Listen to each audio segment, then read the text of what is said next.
샬롬 샬롬 샬롬 샬롬. 하나님 사랑합니다. 여러분 주 안에서 사랑합니다. 민수기 13장 말씀이죠.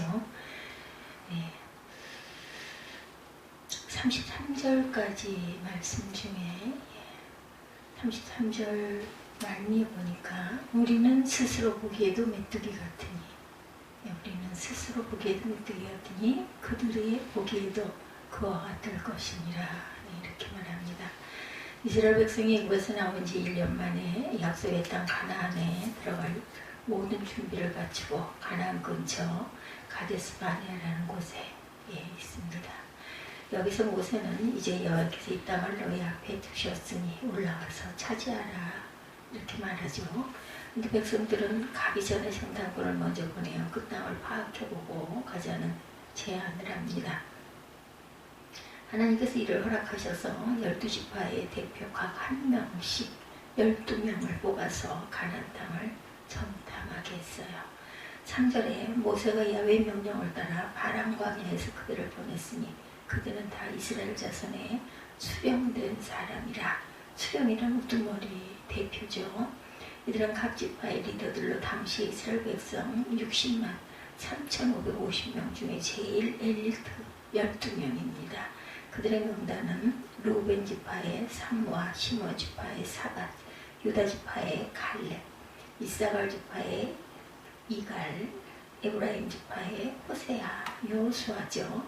베냐민 지파의 발디, 스불론 지파의 갓디엘, 므낫세 지파의 갓디, 단 지파의 임마엘, 아셀 지파의 스돌, 납달리 지파의 나비, 갓 지파의 그우엘입니다.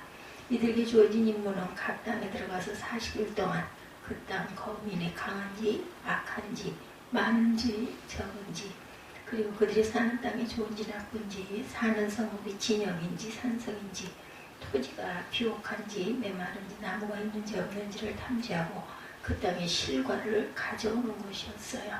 18절에서 20절에 증거하죠. 당시는 포도가 처음 익을 즈음이었습니다. 그들은 몰래 가나안 땅에 침투해서 40일 동안 그 땅을 두루 탐지를 한 후에 돌아오면서 포도송이가 달린 가지를 막대기에 꿰어 두 사람이 메고 또 성녀와 무화과를 따서 가지고 돌아왔어요. 모세를 비롯한 온 백성들이 도대체 그들이 어떤 정보를 가져올까 기대하면서 정탐을 마치고 오는 그들을 환영합니다. 지금 같았으면 카톡으로 문자로 사진까지 전송했을 터인데 당시는 오직 그들의 입으로 전하는 것 외에는 알 길이 없었죠. 그들의 눈에 제일 먼저 들어온 것이 무엇이었을까 과연. 역시 두 사람이 막대기에 꿰어내고 오는 포도송이입니다. 메마른 사막에서 구경조차 못했던 포도가 그것도 포도송이를 두 사람이 메고 오니 그런 것은 내고있을 때도 본 적이 없죠. 대중들의 눈이 흉해지면서 함성이 터져나옵니다. 와, 대단하다. 그들은 포도송이를 높이 들어 보이면서 모세에게 보고하기를 당신이 우리를 보낸 그 땅에 간즉 과연 그 땅에 젖과 꿀이 흐르는데 이것은 그 땅의 과일이니이다. 17절에 대중들이 감탄을 하고 과연 하나님께서 우리에게 약속하신 땅, 그 땅은 과연 젖과 꿀이 흐르는 땅이구나. 하나님의 약속이 틀림없구나. 서로 쳐다보며 기뻐했는데 그것도 잠시였습니다. 그들이 그러나 그 땅 거주민은 강하고 성읍은 견고하고 힘이 클보나니라. 거기서 아낙 자손을 보았고 아말렉인들은 남방 땅에 거주하고 헤딘과 여부스인들과 아모리인들은 산지에 거주하고 가나안인은 해변과 요단가에 거주하더이다. 즉 좋기는 좋은데 그 땅에 거하는 사람들이 강하고 견고하고 우리가 차지하기에는 역부족이라는 말을 함으로 찬물을 끼얹고 있습니다. 한때 감탄하며 좋아했던 백성들이 출렁거리기 시작했겠죠. 이때 유다지파의 갈렙이 백성을 조용히 시키고 올라가서 그 땅을 점령하자. 우리는 반드시 그 땅을 점령할 수 있습니다 하고 소리칩니다. 그래서 다른 사람들이 우리는 도저히 그 백성에게로 올라가지 못한다. 그 백성은 우리보다 더 강하다. 그리고는 백성들 앞서 그 정탐한 땅을 악평을 합니다. 우리가 탐지하려고 두루 다녀본 그 땅은 그곳에서는 사람들을 삼키는 땅이다. 또한 우리가 그 땅에서 본 백성은 키가 장대같이 큰 사람들이다. 그래서 우리는 또 네필린 자손을 보았다. 아합 자손은 네필린의 한 분파다. 우리는 스스로가 보기에도 메뚜기 같지만 그들의 눈에도 그렇게 보였을 것이다. 이렇게 말합니다. 참무아도 사밧도 이갈도 발디도 갓디엘도 갓디도 암미엘도 스둘도 나비도 그 우엘도 최고 엘리트들인 10명이 같은 말로 합창을 하니 백성들은 통곡을 하고 지도자 모세와 아론에 대하여 우리가 애굽 땅에서 죽든지 광야에서 죽었으면 좋았을 것을 어찌하여 여호와께서 우리를 그 땅으로 인도하여 우리들을 칼에 맞아 죽게 하려는가. 우리 처자가 사로잡힐 것이니 차라리 애굽으로 돌아가는 것이 낫겠다. 그리고 불평을 쏟고 당장 애굽으로 돌아갈 테니 모세와 아론 어찌할 바를 모르고 그 백성들 앞에 엎드립니다. 이때 여호수아와 갈렙이 우리가 두루 다니며 정탐한 땅은 심히 아름다운 땅이다. 여호와께서 우리를 기뻐하시면 우리를 그 땅으로 인도하여 들이시고 그 땅을 우리에게 주시리라. 이는 과연 적과 꿀이 흐르는 땅이니라. 다만 야훼를 거역하지는 말라. 또 그 땅 백성을 두려워하지도 말라. 그들은 우리의 먹이라. 그들의 보호자는 그들에게서 떠났고 야훼는 우리와 함께 하시느니라. 그들을 두려워하지 말라고 옷을 찢으며 없어하지만 오히려 백성들은 돌을 들어 두 사람을 칠 기세입니다. 결국 이 사건으로 인하여 하나님께서 이스라엘 백성들을 가나안 땅으로 들이시지 않고 다시 광야로 되돌려 보내면서 그 땅을 정탐한 날 40일을 하루에 1년씩 계산하여 40년 동안 광야에서 돌아다니다가 죽게 합니다. 다음 세대로 가나안 땅에 들어가게 하죠. 그들은 애굽에서 광야로, 광야에서 가나안으로 도약할 단계에서 그만 후퇴하고 맙니다. 그것은 무슨 문제였을까요? 12명의 리더들 중에 다수인 10명의 리더들이 하나님에 대한 신앙과 하나님과의 관계에서 나타나는 영성에 심각한 문제가 있었고 그 10명의 말에 호응하는 두 백성들 역시 아주 심각했습니다. 겨우 두 사람 여호수아와 갈렙만이 바른 신앙과 영성을 가지고 있었죠. 10사람과 두 사람의 차이는 무엇일까? 12명의 사람들이 모두 하나님의 공동체 이론으로 똑같은 현장을 정탐합니다. 그러나 10명의 지도자들은 하나님과 상관없이 그 땅을 보고 판단하죠. 이것을 세속적이고 인본주의적 신앙이라고 합니다. 즉 세상적인 가치관과 인간 중심의 신앙생활이죠. 불신자들과 다름이 없어요.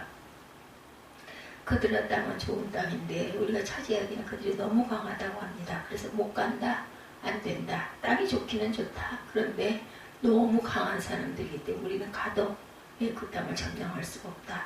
그러나 여호수아와 갈렙은 그 땅을 차지하는데 전혀 문제가 없다. 하나님께서 그 땅을 주겠다고 약속하셨으니까 우리는 믿어야 된다. 그래서 올라가자 넉넉히 차지할 수 있다고 말합니다. 전능하신 하나님의 약속이기에 그 땅에 사람들이 강하든 성읍이 견고하든 아무런 상관관계가 없다. 오히려 그들의 키가 상대 같은 거인 족속을 보았을 때 더욱 신이 납니다. 그들에 비하면 메뚜기 같은 우리가 저들과 싸울 때 하나님의 능력으로 이길 것을 믿었기 때문이죠. 저들은 우리의 밥이다 말합니다. 여호수아와 갈렙은 철저히 하나님과의 관계에서 그 땅을 보고 판단하고 말하죠. 이것을 영적이고 신본주의적인 신앙이다 이렇게 말합니다. 하나님의 공동체가 도약하고 성장할 수 있는 성장판이 열려 있다는 것이 바로 이것이죠. 개인적으로든 교회 공동체든 영적이며 신본주의적인 시각으로 보고 판단할 수 있다면 성장판은 활짝 열려 있어서 무한한 성장의 잠재력을 가지고 있습니다. 이때 세속적이고 인본주의적인 사람은 짜증을 내며 불평을 합니다. 부정적인 말을 하고 다른 사람들의 사기를 떨어뜨리죠. 그러나 영적이고 신본주의적인 사람은 도약할 기회가 되었음을 깨닫고 기뻐하며 감사합니다. 그래서 다른 사람에게 하나님의 능력이 함께 하신다. 담대히 헌신하고 나아가자라고 사기를 북돋고 용기와 희망을 불어넣어주죠. 우리 교회 공동체는 하나님의 공동체입니다. 그래서 하나님이 인도하시죠. 성장케 하시고 한국을 넘어 세계 교회에 영향을 주는 교회로 발돋움을 하게 하십니다. 333 비전, 세계 비전을 이루시죠. 이것이 하나님의 뜻이고 약속이죠. 세속적이고 인본주의적인 사고를 버려야 합니다. 모든 것을 이루시는 하나님과의 관계에서 모든 것을 보고 판단하고 행동하는 영적이고 신본주의적인 사고를 가집시다. 꽃은 피울 단계에는 망울을 활짝 터뜨려야 열매 단계로 나아가지, 터뜨려야 할 때 망울을 터뜨리지 못하면 영원히 열매를 맺지 못합니다. 하나님을 잘 믿는 사람과 믿지 않는 사람은 어떤 면에서 차이가 있는 것일까요? 많은 차이점이 있겠지만 중요한 차이는 세상을 보는 시각이 다르고 사고방식이 아주 많이 다르다는 것이죠. 그래서 어떤 상황에 직면하면 믿음의 사람은 이 일을 통해 나타나시는 하나님의 뜻은 무엇일까에 관심을 보이고 올바르게 해석합니다. 믿음이 없는 사람은 보여지는 대로 보고 느껴지는 대로 느끼고 나오는 대로 반응을 합니다. 그래서 믿음이 없는 사람은 더 많이 두려움에 사로잡히고 자주 낙심합니다. 작은 일에도 어쩔 줄을 모르고 우왕좌왕합니다. 그러나 믿음이 충만한 사람은 담대하고 평안하고 위기를 잘 극복합니다. 인생의 승리자가 됩니다. 모세는 약속의 땅 가나안 땅에 들어가기에 앞서 12명의 스파이들을 보냈어요. 너희는 올라가서 그 땅이 좋은지 나쁜지, 그 땅에 사는 사람들은 강한지 악한지, 숫자가 많은지 적은지, 그리고 그들이 사는 곳은 진영인지 성읍인지 살펴보고 오라. 12명의 스파이들은 명령을 받은 대로 40일 동안 가나안 땅을 탐지하고 돌아왔어요. 스파이들은 에스골 골짜기에서 포도송이가 달린 가지를 베어 막대기에 꿰어 메고 옵니다. 스파이들은 들어와 모세와 이스라엘 백성들 앞에서 보고를 했어요. 과연 그 땅은 적과 꿀이 흐르는 비옥한 땅입니다. 여기 그 땅에서 가져온 포도송이와 과일들을 보십시오. 그러나 그 땅의 거주민은 강하고 성읍은 힘이 크고 견고합니다. 그래서 군중들은 술렁입니다. 그때 스파이 중에 한 명이 갈렙이 우리가 곧바로 올라가 그 땅을 칩시다. 우리가 능히 이길 것입니다. 하고 외치죠. 그러나 다른 스파이들은 반대입니다. 우리는 그들을 칠 수 없습니다. 그 땅의 거민들은 네피림의 후손인 거인족인데 강한 군사를 우리가 어떻게 이기겠습니까? 우리는 그들과 비교하면 메뚜기 같습니다. 10명의 스파이들은 메뚜기 사고방식에 사로잡혀 있어요. 그래서 우리는 메뚜기 같다는 메뚜기 사고방식이 순식간에 이스라엘 백성들 전체에 확산이 됩니다. 그래서 백성들은 두려움에 사로잡혀 밤새도록 울부짖죠. 갈렙과 여호수아가 백성들의 두려움을 가라앉히려고 믿음을 가질 수 있도록 권하지만 믿음의 말을 받아들이지 않고 갈렙과 여호수아를 돌로 쳐 죽이라고 하죠. 그 결과 이스라엘 백성들은 적과 꿀이 흐르는 약속 땅에 들어가지 못하고 40년간 광야에서 헤매다가 결국 죽고 말죠. 메뚜기 사고방식이 이스라엘 백성들을 하나님의 축복의 목전에서 좌절하게 만들어요. 메뚜기 사고방식이 이스라엘 백성들의 패배한 인생으로 만들고 맙니다. 하나님께서 믿음을 인정받아 하나님의 축복을 풍성히 받아 누리고 싶습니까? 그러려면 이 메뚜기 사고방식에서 벗어나야 되겠죠. 저와 여러분의 인생을 살면서 하나님이 주신 사명을 성취하고 살고 싶습니까? 그러려면 메뚜기 사고방식을 벗어버려야 합니다. 날마다 세상과의 싸움에서 이기고 사단과의 싸움에서 승리자가 되고 싶습니까? 그러려면 그 메뚜기 사고방식을 여러분의 머릿속에서 뽑아버려야 합니다. 그러면 메뚜기 사고방식이 무엇일까? 아주 메뚜기는 작고 독도 없어요. 아이들도 쉽게 잡을 수 있습니다. 그리고 약한 존재죠. 그리고 별 가치도 없습니다. 한마디로 보잘것없고 시시한 것들입니다. 이스라엘 백성들은 자신들을 가리켜 우리는 메뚜기 같다 이렇게 말했어요. 우리는 형편없이 약하고 아무 가치도 없는 시시한 존재라는 것이죠. 지독한 열등감에 사로잡혀 있었던 것입니다. 하나님께서는 세계의 수많은 민족들 중에 이스라엘을 부르시고 그들을 통해 만민을 구원하려는 엄청난 계획을 품으시고 애굽의 포로에서 해방시켜서 먹을 것 하나 없고 마실 물조차 없는 광야를 기적으로 인도하셨어요. 그런데 정작 이스라엘 백성들은 우리는 다른 민족에 비하면 메뚜기 같다라고 하며 스스로 비하하고 열등감에 사로잡혀서 울부짖고 있죠. 정탐꾼들이 가나안 땅에서 만난 아낙 자손은 키가 상당히 컸던 것 같습니다. 아낙 자손을 보자마자 네피림이 생각납니다. 네피림은 창세기 6장에 나오는 전설적인 거인이죠. 예, 전설에 의하면 네피림은 반인즉 반은 신, 반은 사람이었다 이렇게 말하죠. 그리고 이들은 기골이 장대하고 아주 매력적인 남자들이었습니다. 이들에게 당시 여자들은 마음을 빼앗기죠. 그들은 당시 세상을 얼마나 타락시켰는지 세상을 하나님께서 가만히 둘 수 없을 정도로 부패시킵니다. 이들로 인해서 세상에 타락이 만연하고 노아 홍수가 일어나게 됩니다. 네피림 당시에 세상을 부패시켜서 하나님의 심판을 가져온 장본인들이죠. 네피림과 아낙 자손은 도저히 비교가 안 됩니다. 그럼에도 불구하고 정탐꾼들은 아낙 자손들을 볼 때 네피림을 보는 것 같다고 환상을 가졌어요. 그 이유는 불신앙인 눈으로 그들을 보니 그렇게 보이는 것이죠. 이미 두려움과 불신앙인 눈으로 세상을 보니 상대는 실제보다 더 커 보이고 상대적으로 자기는 메뚜기 같다고 나를 자꾸 낮추죠. 자신들은 아무 힘도 쓸 수 없고 쉽게 잡혀 죽는 작은 곤충처럼 느껴졌던 것입니다. 이것이 메뚜기 사고입니다. 문제는 커 보이고 나는 작아 보이는 것이 메뚜기 사고죠. 하나님은 안 보이고 세상만 크게 보이는 것이 메뚜기 사고입니다. 하나님의 역사에 하심은 보이지 않고 나를 둘러싼 환경만 두렵게 보는 것이 메뚜기 사고 방식이죠.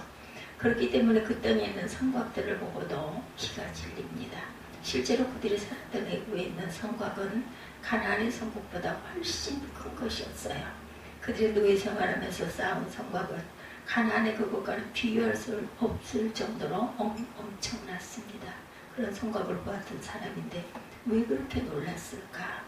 그러나 믿음이 없고 불신앙의 그들의 의식을 사로잡으니 작은 성곽도 하늘에 닿을 것 같이 크게 보입니다. 이것이 메뚜기 사고.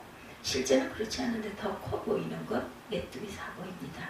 불진의 바이러스에 감염되면 갑자기 하나님이 보이지 않고 세상만 커 보이죠.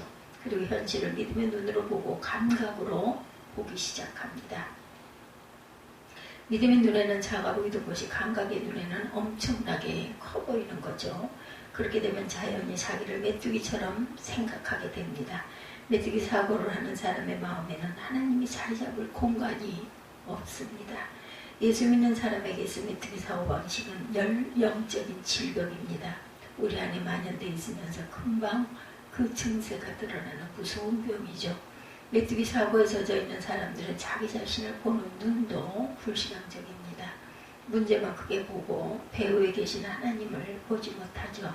자신의 장점은 잘 보지 못하고 그 대신 약점에 초점을 맞춥니다. 자신의 잠재력에는 별로 관심이 없어요.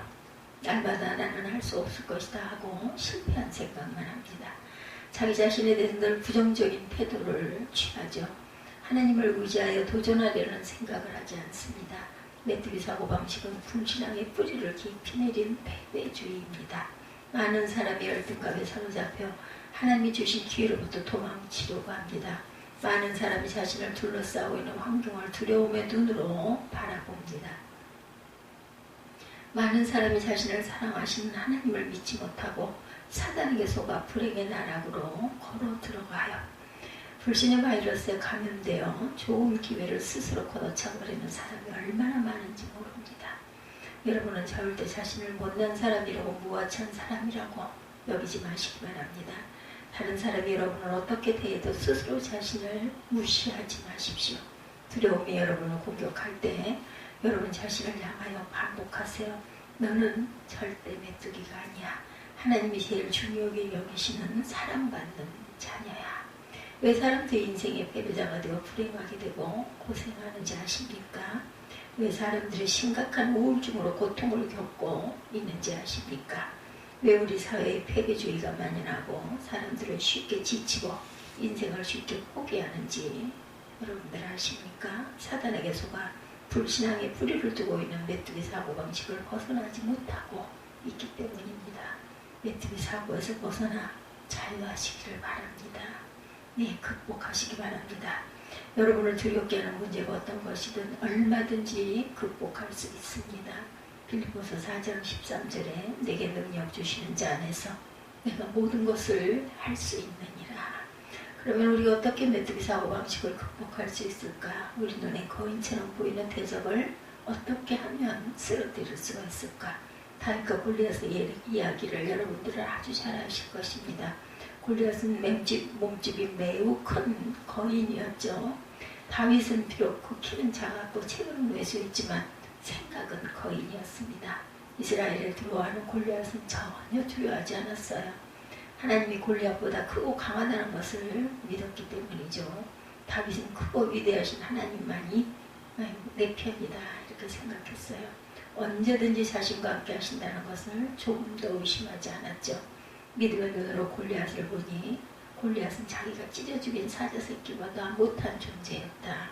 자기가 쫓아버린 곰보다 못한 존재였습니다.